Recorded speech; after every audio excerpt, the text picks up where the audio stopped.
7h, 10h sur Radio Courtoisie, ligne droite, Maud Koffler. Les débuts d'Amélie Oudéa-Castéra à la tête de son nouveau ministère de l'Éducation ont été mouvementés, c'est le moins qu'on puisse dire.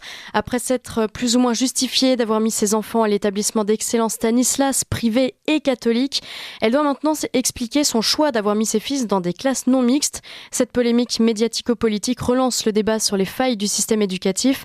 Nous allons parler ce matin non seulement des écoles privées et publiques, mais aussi du modèle hors contrat qui a peut-être un bel avenir devant lui. Et puis nous parlerons du Parlement européen qui a adopté la semaine dernière, le 17 janvier, une résolution complètement hallucinante concernant la conscience historique européenne et son caractère supranational dans nos enseignements. C'était en commission de l'éducation et de la culture. On en parle dans un instant.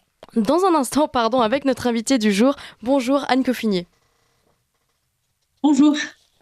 Vous êtes fondatrice de l'association Créer son école et plus récemment en 2020 de la fondation Kairos pour l'innovation éducative. Merci beaucoup d'être avec nous. Alors d'abord, j'aimerais vous demander votre réaction sur cette polémique autour de la scolarisation des enfants de la ministre de l'Éducation nationale. D'abord, c'est un choix personnel. Chaque personne doit pouvoir développer sa vie privée en étant à l'abri des questions diverses des gens. Et elle a été, à mon sens, maladroite de livrer en pâture très précisément ses choix personnels. Donc ça, c'est un constat. Ensuite, moi, je vois ça comme une formidable opportunité. Aujourd'hui, on s'est littéralement roulé dans l'hypocrisie. C'est-à-dire que le système fonctionne évidemment sur une segmentation entre des choix faits par des élites, quelques établissements publics et privés, sous contrat ou hors contrat, et de l'autre côté, la plupart des gens qui n'ont pas de solution satisfaisante et qui sont bloqués dans l'école publique ou qui essaient de bricoler des solutions tout en sachant que rien n'est fait pour les aider. Parmi les bricolages de solutions, il y avait l'école à la maison. Vous savez qu'aujourd'hui, c'est quasiment impossible de la pratiquer et ça faisait partie des solutions démocratiques, sociales. Beaucoup de gens de faibles revenus faisaient l'école à la maison justement pour trouver une solution bricolée, pratico-pratique à cette crise de l'école publique. Donc, moi, je dis que c'est une formidable opportunité parce que l'hypocrisie est si forte, tout ça est tellement grotesque que ça donne le contexte politique pour dire, écoutez, on va peut-être rebattre un petit peu les cartes. Effectivement, les gens ont besoin d'un choix. Il n'y a pas que la ministre qui a besoin d'un choix. Peut-être même que les classes non mixtes au collège, c'est intéressant. Et peut-être pas que la ministre. Peut-être même que c'est intéressant pour tous les Français de pouvoir accéder à une école privée, et pas que la ministre. Donc, à partir du moment où la ministre et bien d'autres avant elle, il ne faut pas se faire d'illusions, et bien d'autres après, font ce type de choix, c'est une question démocratique de pouvoir le rendre accessible aux autres. Ce qui est le plus fou, c'est qu'on a un discours où finalement, on prône au bon peuple l'école publique, tandis que pour soi, on se réserve l'école privée ou bien une école publique hyper sélective. On aurait eu ses enfants à Henri IV ou à Louis Grand, personne n'y aurait cherché des poux dans la tête. Et pourtant, serait posé le même problème de délit d'initié. Ouais. Alors, passé la polémique, est-ce que vous pensez que le gouvernement va prendre ce sujet suffisamment au sérieux pour en faire un véritable sujet d'urgence ? On sait que Gabriel Attal, le nouveau Premier ministre, était donc ministre de l'Éducation nationale, donc c'est assez logique, il en avait fait son cheval de bataille, mais est-ce que ça le reste ? Est-ce que vous espérez des mesures très concrètes, peut-être pour valoriser aussi le privé ? Ce qui sera en même temps très paradoxal. C'est trop difficile, trop dur pour le dire. Bon, déjà, est-ce que la ministre va rester en place ou pas ? Oui, première question. Ouais. Est-ce que c'est souhaitable qu'elle reste en place ou pas ? Parce qu'aujourd'hui, elle a deux solutions. Soit elle passe sa vie à donner des gages aux syndicats, à la gauche, à l'école publique, pour expliquer qu'elle adore l'école publique et que naturellement, c'est un cas tout à fait à part qui fait qu'elle a quand même fait confiance à l'école privée pour ses enfants. Donc dans ce cas-là, elle serait dans une solution où elle donnerait toujours plus de gages et finalement, elle se retrouverait à taper sur l'école privée et même probablement sur l'école privée hors contrat, parce que c'est souvent comme ça que ça se passe. Quand il s'agit de donner des gages, on va taper symboliquement à un endroit qui ne coûte pas trop politiquement. Et donc, ça tombe souvent sur le hors contrat. Donc ça, c'est la solution 1 de ce qui peut arriver. Solution 2 de ce qui peut arriver, c'est qu'elle retourne à table et elle se dit « Ok, j'ai commencé mon mandat de manière laborieuse, mais en fait, ça met bien les feux de la rampe sur un problème concret qui est qu'aujourd'hui, il il n'y a pas d'égalité du tout dans les choix scolaires, et que c'est pas pour rien qu'il y a une reproduction sociale totale à travers l'école, que l'école est un accélérateur de reproduction sociale. Donc, au nom de cette considération de faible efficacité du système scolaire et d'injustice sociale, il est temps de rebattre les cartes, et voilà ce que je vous propose. Ça serait une solution possible, mais ce n'est possible que si l'Élysée lui donne le feu vert. Et là, j'en sais rien. Ouais. J'en sais rien. Est-ce que vous avez le sentiment là que cet épisode a fracturé les relations entre le gouvernement et les professeurs, entre le gouvernement, les politiques et l'école, ou pas plus qu'avant Elle est déjà complètement fracturée. Les professeurs aujourd'hui n'ont plus du tout confiance dans les gouvernements. Ils savent qu'on ne peut attendre des ministres que une succession de complications de leur vie, de nouvelles réformes, de nouvelles complications. Donc finalement, la seule chose qui intéresse les professeurs, c'est savoir s'ils vont pouvoir avoir une augmentation salariale. Parce que ça, au moins, c'est concret, ça améliore directement leur quotidien. Et éventuellement, si demain, il y a des gens qui peuvent remettre vraiment de la discipline au sein de l'école. Ouais. Peut-être aussi une amélioration sur les choix des écoles qu'ils peuvent avoir, c'est-à-dire peut-être une décentralisation des choix pour éviter, par exemple, d'être nommés à l'autre bout de la France. Ça, c'est des choses auxquelles ils seraient sensibles. Je crois que pour le reste, ils ont complètement perdu confiance en la capacité du gouvernement à impulser des réformes qui leur soient favorables. Donc, je ne crois pas qu'il y ait plus ou moins de fractures. Après, qu'ils se sentent méprisés et que ça soit un peu humiliant, toute cette communication autour de l'affaire Cassera, c'est probable. Mais je crois que c'est surtout les syndicats qui jouent cette carte-là pour obtenir des contreparties. Hein. C'est tellement facile comme stratégie, la ficelle est très grosse. Hein. Derrière cette lutte entre privé et public, on oublie souvent de parler du hors-contrat. Est-ce que le développement de ce mode de structure a de l'avenir pour vous ?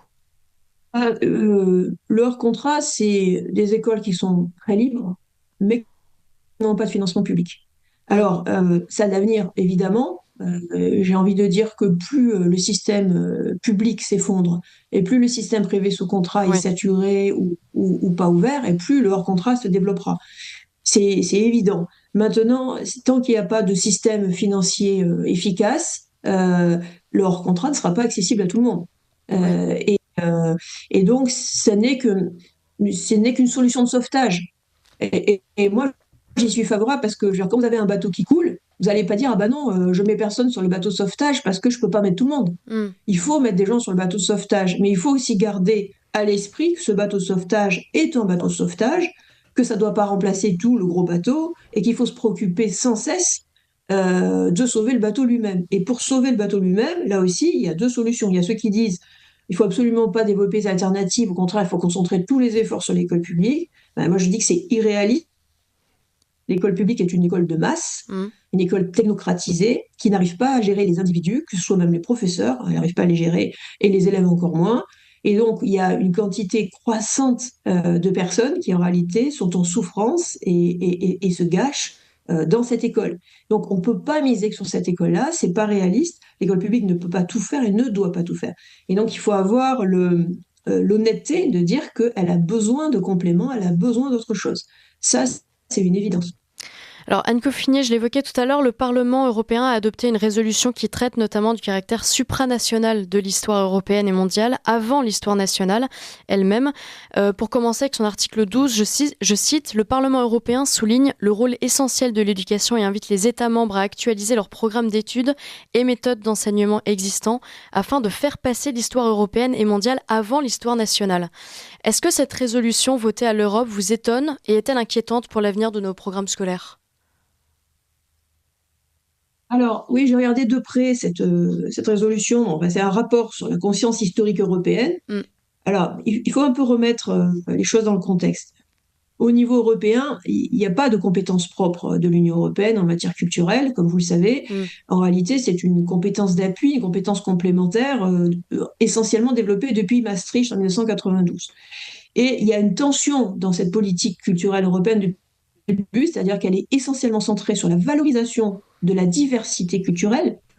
Et de l'autre côté, elle essaie de mettre en valeur ce qui est commun, dans une logique de mettre en héritage l'héritage culturel commun. Et on ne peut pas dire qu'il n'y ait jamais eu une véritable cohérence stratégique. Bon, ensuite, il faut savoir que le Parlement européen n'a pas de pouvoir, hein, surtout en matière culturelle. Donc, mais c'est intéressant, je suis d'accord avec vous, c'est intéressant sur un certain climat et un certain nombre d'idées. Et dans ce texte, il y a d'autres passages aussi tout à fait surprenants, mais très clairs, on voit très bien l'idée. Et ça va intéresser nos auditeurs. C'est-à-dire que la demande qui est faite aux États, c'est clairement de faire passer l'histoire supranationale avant l'histoire nationale. Et ils le disent clairement, effectivement, au point 12. Et de manière plus pédagogiste, de privilégier la réflexion et la discussion plutôt que le transfert de connaissances. En fait, le mot de connaissance ou de transmission est quasiment absent. Hein, on parle de compétences. Et quelles sont ces compétences? Ce sont des compétences d'histoire critique. Donc en fait, c'est tout à fait dans la lignée de ce qui s'est fait en France assez longtemps. On veut que les enfants se rendent compte qu'il y a différentes manières de raconter l'histoire et que finalement, il n'y a pas de vérité et qu'il n'y a pas matière à s'écharper parce que finalement, il n'y a pas de vérité sur notre passé. Donc ça, c'est l'approche. Donc c'est une approche qui ne s'intéresse pas beaucoup aux faits, aux connaissances et plutôt qui s'intéresse à développer une historiographie chez les jeunes, une approche historiographique faite de conscience critique de la structuration de ce qu'est l'histoire. Autrement dit, un objectif qui est quand même assez complexe.